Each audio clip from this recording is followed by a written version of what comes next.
मुझे एक discipline trader बनने के लिए क्या क्या चीज़ें इंप्रूव करनी पड़ेगी, चलिए देखते हैं इस छोटे से मिनी ट्रेडिंग ब्लॉग में।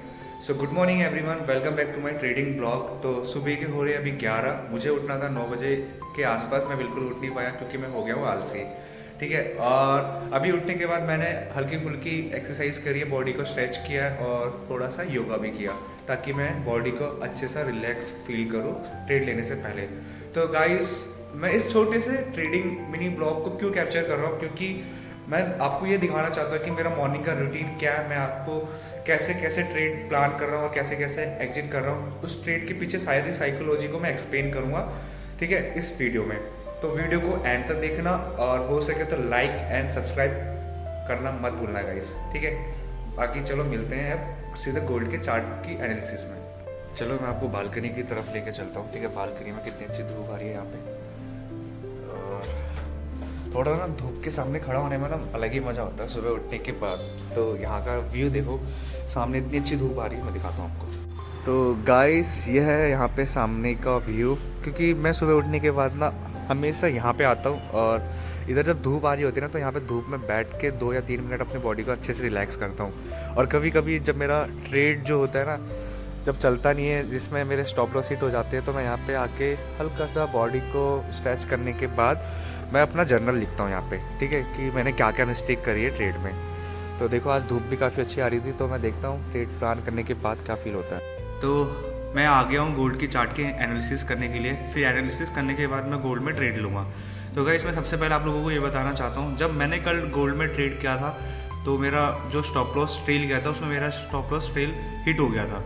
तो देखोगे गाइस, उसमें जो एंट्री थी और मैंने एग्जिट किया था, टारगेट लिखा था, वो हिट हो गया था स्टॉप लॉस ट्रेल करने के बाद। इसको मैं छोटे टाइम फ्रेम में देखता हूँ। अगर मैं स्टॉप लॉस में बैठा होता तो मेरा कल टारगेट हिट हो जाता, ठीक है। और मैंने कल आपको रेंज के बारे में भी बताया था कि रेंज किस हिसाब से कंसोलिडेशन कर रहा है, इस एरिया का जब ब्रेकआउट होगा तो काफ़ी अच्छी मोमेंटम आएगी। तो गाइस, ये देखो सामने, जब मैंने कल यहाँ पे एंट्री बनाई थी इस वाले एरिया से और स्टॉप लॉस को इसके नीचे रखा था, तो मैंने कल स्टॉप लॉस को रिस्क फ्री करने के लिए मैंने यहाँ पे इसको लेके आ गया था।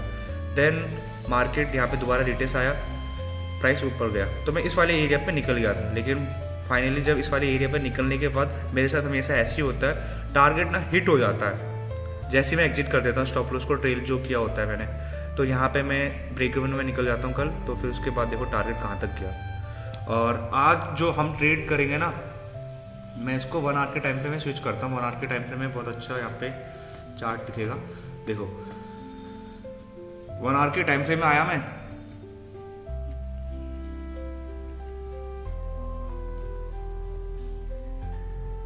वन आवर के टाइम फ्रेम में देखो गाइस, जो कल ये था ना, इस वाले रेंज में प्राइस ना कंसोलिडेशन कर रहा था, तो मैंने तो इस वाले डिमांड एरिया से कल बाइंग करी थी। लेकिन फाइनली आज इसका ब्रेकडाउन हुआ इतनी अच्छी कैंडल के साथ। ब्रेकडाउन तो वैसे कल हो गया था, लेकिन आज यहाँ पे एक रिटेस्ट लेने आ रहा है मार्केट, ठीक है। रिटेस्ट लेने आया, यहाँ का जो स्टॉप लॉस था देखो इस वाले एरिया का, यहाँ का जो लिक्विडिटी था, मार्केट ने यहाँ की लिक्विडिटी स्वीप कर ली। अब देन मार्केट एक रियल मूवमेंट दे रही है, ठीक है। तो मैं यहाँ पे क्या करूँगा, डाउन साइड की तरफ ट्रेड देख रहा हूँ, क्योंकि एक अच्छे मूवमेंट के साथ यहाँ पे एक डाउनफॉल आया, देन यहाँ पे एक पुल बैक आया। तो इस वाले पुल बैक में यहाँ पे इस वाले सेलिंग कैंडल की लिक्विडिटी स्वीप हो गई, ठीक है, देख सकते हो आप, यहाँ पे बायर्स की लिक्विडिटी स्वीप हो गई। देन यहाँ पे मार्केट डाउन साइड की तरफ आ रहा है, कंटिन्यू कर रहा है। अब यहाँ पे एक बाइंग कैंडल फॉर्म हो रही है। इस बाइंग कैंडल फॉर्म होने के बाद मैं छोटे टाइम फ्रेम में स्विच करूंगा चार्ट को, वहां पे स्कैल्प करने के लिए सोचूंगा आज। इसको हम 5 मिनट के टाइम फ्रेम में देखते हैं। 5 मिनट के टाइम फ्रेम में या तो मैं इस वाले एरिया से इसको सेल करने के लिए सोचूंगा, ठीक है, ये वाला एरिया। अगर इस वाले सेलिंग एरिया से अगर यहाँ पे टैप करता है और कोई एक अच्छी स्ट्रॉन्ग सेलिंग कैंडल मिल जाती है, तो मैं यहाँ से सेल प्लान करूँगा, ठीक है। और वरना मैं इसको 1 मिनट के टाइम फ्रेम में देख के वहाँ पे स्कैल्प करने की सोचूंगा आज। चलो देखते हैं क्या होता है आज। मैंने यहाँ पे ना गाइस डाउन साइड की तरफ यहाँ पे मैंने ट्रेड ले लिया, ठीक है। यहाँ पे मैंने सेल किया है और टारगेट जो रखूँगा मैं इस वाले एरिया के आसपास रखूँगा, इस वाले एरिया से, क्योंकि इस वाले एरिया से एक अच्छी बाइंग आई है। तो सेम इसी एरिया पे मैंने यहाँ पे टारगेट रख रखा है। और देखोगे गाइस, यहाँ पे सेलिंग आई, देन यहाँ पे रिटेस्ट किया, देन यहाँ पे सेलिंग आई, देन यहाँ पे रिटेस्ट किया। तो इस वाले एरिया से मैं यहाँ पे सेल क्यों कर रहा हूँ, क्योंकि मैंने एक 1 मिनट के टाइम फ्रेम में देखा, मुझे अच्छी पिन बार कैंडल मिली है वहाँ पे। तो मैंने जस्ट इस वाले जोन के ऊपर यहाँ पे अपना स्टॉप लॉस लगा रखा है और टारगेट में इसके ऊपर ही पहले निकल जाऊंगा, ठीक है। इससे पहले यहाँ पे देखते हैं स्कैल्पिंग कितना कितना पॉइंट मिलता है। अगर मेरे को मोमेंट में अगर मिल गया तो मैं यहाँ से एग्जिट कर दूंगा।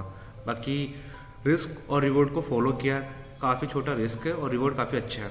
अगर आप रिस्क रिवॉर्ड के हिसाब से अगर आप ट्रेड लोगे ना गाइस, आपको प्रॉफिटेबल ट्रेडर होने से कोई नहीं रोक सकता। सिर्फ रिस्क और रिवॉर्ड को फॉलो करो गाइस। देख सकते हो एंट्री लेने के बाद 16 और 17 डॉलर का प्रॉफिट चल रहा है यहाँ पे, ठीक है। सेम एक मैंने परफेक्ट एरिया से यहाँ पे सेल किया है, ठीक है। बस रिवर्स ना हो ये ट्रेड, अगर रिवर्स हो गया ना फिर मैं यहाँ पे कल की तरह निकल जाऊँगा। तो मैं आज चाहूँगा या तो स्टॉप लॉस लूँ और यहाँ पे या तो एक फाइनल टारगेट लूँ। तो देखते हैं यहाँ पे टारगेट हिट होता है या फिर मेरा स्टॉप लॉस हिट होता है। अभी 18-20 डॉलर के आसपास चल रहा है मेरा यहाँ पे, ठीक है। और एक अच्छी एंट्री भी ली है यहाँ पे। अच्छी एंट्री के साथ अगर ये ट्रेड चल जाए तो काफ़ी ज़्यादा मज़ा आ जाएगा। ट्रेड लेने के बाद मैं आपको ये चीज़ें एक्सप्लेन करूँगा, ठीक है। अब मैंने सिस्टम में भी अपना एस लगा दिया और टारगेट लगा दिया, ठीक है। जो एस जाएगा मेरा 26 और 27 डॉलर के आसपास जाएगा और जो टारगेट आएगा वो 50 डॉलर के ऊपर ही आएगा, ठीक है। यहाँ पे रिस्क रिवॉर्ड एकदम परफेक्ट मेरा यहाँ पे 1:2 का बैठ रहा है, ठीक है। चलो देखते हैं क्या होता है यहाँ पे गाइस। मैंने अपने ट्रेड प्लान को ना थोड़ा चेंज किया है क्योंकि मैं इतना बड़ा यहाँ पे टारगेट कैप्चर नहीं कर सकता और अच्छी जगह यहाँ पे एंट्री तो ली है। तो मैं यहाँ पे स्कैल्प करने की सोच रहा था, तो स्कैल्प में मैं यहाँ पे इस वाले टारगेट पे निकल जाऊँगा 4946 के आसपास। और जो स्टॉप लॉस है ना इस कैंडल के हाई पे लगा रखा जस्ट मैंने। यहाँ पे मेरा 27 और 29 डॉलर के आसपास ही स्टॉप लॉस जाएगा और अगर आएगा तो 56 डॉलर के आसपास आएगा। तो देखते हैं गाइस यहाँ पे क्या होता है यहाँ पे, ठीक है। बाकी मैं आपको सारी इन्फॉर्मेशन देते रहूँगा वीडियो के थ्रू।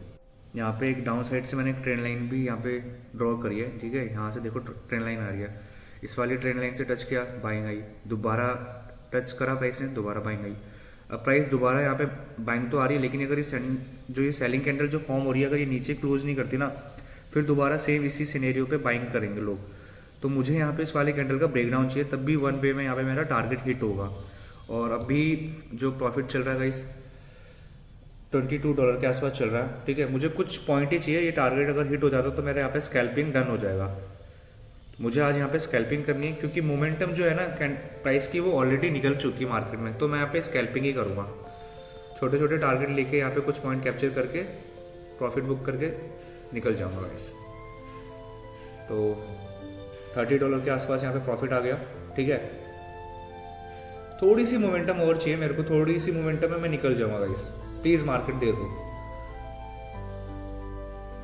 कल आपने मेरे से लिया था तो आज मुझे प्लीज़ ज़्यादा दे दो, ठीक है। कल आपने मेरे से 12 डॉलर लिए थे तो मैंने आज 12 डॉलर की जगह मैं आपसे ज़्यादा लूँगा। तो मार्केट आज मेरे को देगा ही देगा, ठीक है। देखते टारगेट हिट होता नहीं होता गाइस। प्रॉफिट कम हो रहा है, जब प्रॉफिट कम हो रहा होता है ना ये चीज़ मेरे को बिल्कुल अच्छी नहीं लगती। अब सोच रहा हूँ या तो ब्रेक इवन में निकल जाऊँ या तो स्टॉप लॉस को ट्रेल कर दूँ इस वाले कैंडल के हाई पे। रिस्क फ्री करना जरूरी है गाइस ट्रेड को, ठीक है। नहीं तो ये गोल्ड ना ये रॉकेट की तरह से उड़ जाएगा, स्टॉप लॉस तो जाएगा ही जाएगा और मेरा साइकोलॉजी भी खराब कर देगा। तो मैं सोच रहा हूँ इस वाले स्टॉप लॉस को अब यहाँ लेके आ जाऊँ जहाँ पे मैंने एंट्री ली है, कुछ 2-3 डॉलर में ही निकल जाऊँगा ब्रेक इवन में। क्योंकि स्कैल्पिंग कर रहा हूँ तो स्कैल्पिंग में यहाँ पे मैं इतनी देर तक होल्ड नहीं कर सकता, ठीक है। मैं सोच रहा हूँ कि यहाँ पे इसको ट्रेल करके इस वाले एरिया के ऊपर लेके आ जाऊँ। चलो देखते हैं क्या होता है गाइस। ये देखो ट्रेंड लाइन का कमाल।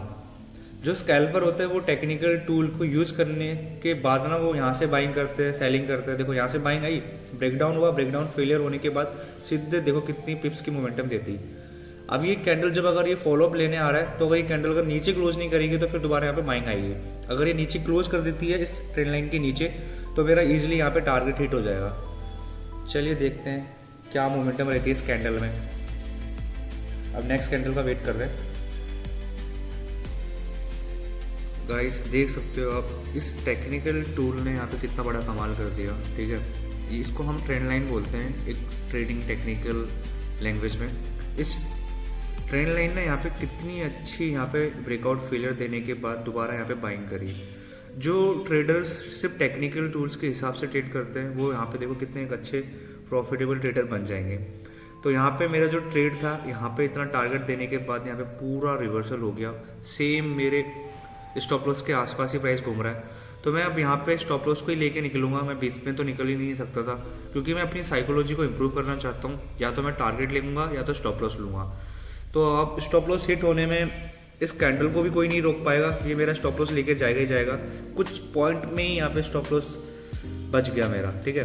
देखते हैं गाइस क्या होता है, या टारगेट हिट होगा या तो स्टॉप लॉस। आज मैं पूरा चीज़ आपको दिखाऊंगा कि ये ट्रेड कैसे चल रहा है, कैसे प्लान कर रहा हूँ, ठीक है। अभी स्टॉप लॉस हिट होने से कुछ एक कैंडल बच गई थी, लेकिन अभी दोबारा प्राइस डायरेक्शन की तरफ ही आ रही है। देखते हैं गाइस क्या होता है। मैं बीच में आज बिल्कुल नहीं निकलूंगा, क्योंकि मैं कल बीच में निकल गया था स्टॉप लॉस पर ट्रेल करके, लेकिन आज मैं अभी कुछ ट्रेल नहीं कर रहा, क्योंकि ये टारगेट जो था बहुत छोटा था, तो मैं अभी बीच में बिल्कुल नहीं निकलूंगा। फाइनली गाइस मार्केट ने मेरा 26 का एसएल हिट करके मेरे को यहाँ पे किक आउट कर दिया, ठीक है। और प्राइस जहाँ पे मैंने एसएल सेट करके रखा था, प्राइस ने उसको टच भी नहीं किया, फिर भी मेरे को मार्केट से एग्जिट करवा दिया। मेरी साइकोलॉजी ऐसी ख़राब हो जाती है। मैं यहाँ पे बड़ा स्टॉप लॉस लूँ या छोटा स्टॉप लॉस लूँ, जब मैं छोटे स्टॉप लॉस पे काम करता हूँ तो मेरा यहाँ पे मेरे साथ मार्केट ऐसा कर देता है, ठीक है। और अभी देखो यहाँ पे डायरेक्शन में जा रहा मार्केट मेरा, अगर मैं यहाँ पे स्टॉप लॉस अगर हिट नहीं होता तो मैं यहाँ पे अच्छे खासे प्रॉफिट में होता, ठीक है।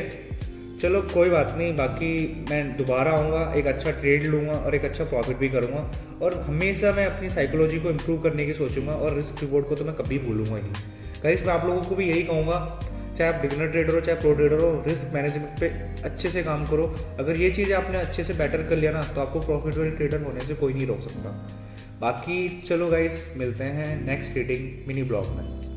सो गाइस यहाँ पे मेरा ट्रेड कंप्लीट हो चुका है, जिसमें मैंने $26 का एसएल लिया है। मार्केट ने मेरे को फिर आज अच्छे से किक आउट किया, ठीक है, कि तुम आज प्रॉफिट नहीं कमा पाओगे।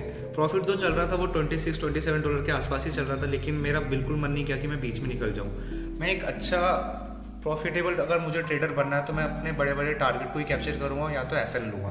तो आज मैंने इस ट्रेड में क्या सीखा, एक रिस्क रिवॉर्ड कितना अच्छे आपको ट्रेड को प्लान करता है। एक अच्छे रिस्क रिवॉर्ड के हिसाब से अगर आप चलोगे तो अच्छे अच्छे रिवॉर्ड कैप्चर कर पाओगे, ठीक है। और मेरा इमोशन यहाँ पे कैसा था, आज मेरा बिल्कुल नॉर्मल था, कुछ भी मेरे को यहाँ पे फेयरनेस नहीं आ रही थी, क्योंकि मैंने एक अच्छे ट्रेड के साथ अच्छे चीज़ें प्लान करी थी। तो मेरा साइकोलॉजी, मेरा इमोशन सब कुछ एकदम बढ़िया था। सो मिलते हैं अब डायरेक्ट मंडे को दोबारा गोल्ड के चार्ट में आएंगे। गोल्ड के चार्ट को एनालिसिस करने के बाद दोबारा ट्रेड प्लान करेंगे और मंडे को प्रॉफिट करेंगे। कोई एसएल नहीं लेंगे, कोई ब्रेक इवन में नहीं निकलेंगे, ठीक है। और गाइस प्लीज़ आप लोगों से रिक्वेस्ट है कि वीडियो को प्लीज़ एंड तक देखना। अगर आपने स्किप करके देखा तो आपको इस ट्रेडिंग ब्लॉग में कुछ समझ में नहीं आएगा कि मैंने क्या क्या चीज़ें करी है और मैं क्या क्या चीज़ें इंप्रूव करने के लिए दिखा रहा हूँ अपनी वीडियो में। तो गाइस प्लीज़ हो सके तो सब्सक्राइब करना, लाइक करना, ठीक है, और वीडियो को एंड तक देखना, ठीक है guys. Thank you so much, मिलते हैं नेक्स्ट ट्रेडिंग ब्लॉग में। Bye bye, take care.